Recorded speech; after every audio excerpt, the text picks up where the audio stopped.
Il existe dans le code de la route une catégorie de véhicules légers comme cette trottinette et qu'on appelle engins de déplacement. Aujourd'hui, on voit quels sont ces engins et aussi les règles qui les concernent. Un engin de déplacement peut soit être motorisé, soit non motorisé. Par engin de déplacement non motorisé, on entend un véhicule qui n'est pas un cycle et qui est uniquement propulsé par la force musculaire. Tombent notamment dans cette catégorie les rollers et les patins à roulettes, les planches à roulettes ou encore les trottinettes. Quant aux engins de déplacement motorisés, ce sont les véhicules à moteur à une roue ou plus qui ne peuvent dépasser 18 km/h en palier. Tombent notamment dans cette définition les trottinettes à moteur, les chaises roulantes électriques pour personnes handicapées, les planches à roulettes et les monocycles électriques. Il ne faut pas de permis de conduire pour piloter un engin de déplacement motorisé, mais il faut par contre bien être couvert par une assurance. Ces engins de déplacement motorisés, qui démarrent donc de manière autonome, ils ont tous l'obligation d'avoir une couverture de responsabilité civile, comme si c'était une voiture ou une mobilette. Que faire alors ?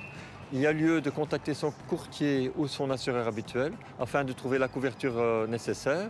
Ça peut être sur une familiale étendue avec un volet pour ces engins de déplacement, voire une assurance de type automobile spécifiquement pour votre engin. Motorisés ou non motorisés, ces engins de déplacement ont des règles d'utilisation communes. Si la vitesse ne dépasse pas l'allure du pas, l'utilisateur est assimilé à un piéton et n'est pas considéré comme étant un conducteur. Cela voudra dire notamment qu'il devra circuler sur le trottoir en faisant attention aux piétons, qu'il aura accès aux zones piétonnes, qu'il traversera sur les passages pour piétons ou encore qu'il ne devra pas s'équiper de feu la nuit. Si sa vitesse est supérieure à l'allure du pas, l'utilisateur est un conducteur assimilé à un cycliste. Par conséquent, il devra utiliser la chaussée ou la piste cyclable s'il y en a une. Il pourra se déplacer devant les voitures sur un sas cycliste et pourra remonter les sens uniques limités.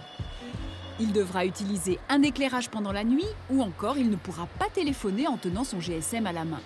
C'est donc la vitesse de déplacement de l'engin de déplacement qui détermine si l'utilisateur doit se comporter comme un piéton ou comme un cycliste.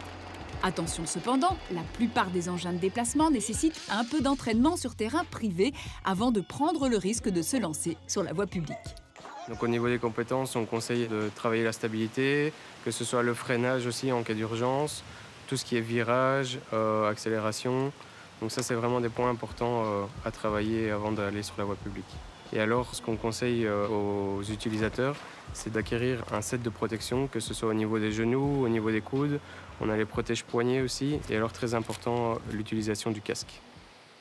Enfin, signalons que tout comme un vélo, un engin de déplacement non monté n'est pas considéré comme un véhicule. Cela a notamment pour conséquence que l'on pourra le stationner sur un trottoir, à condition de laisser assez de place aux piétons. Dans ce cas, pensez à bien l'attacher.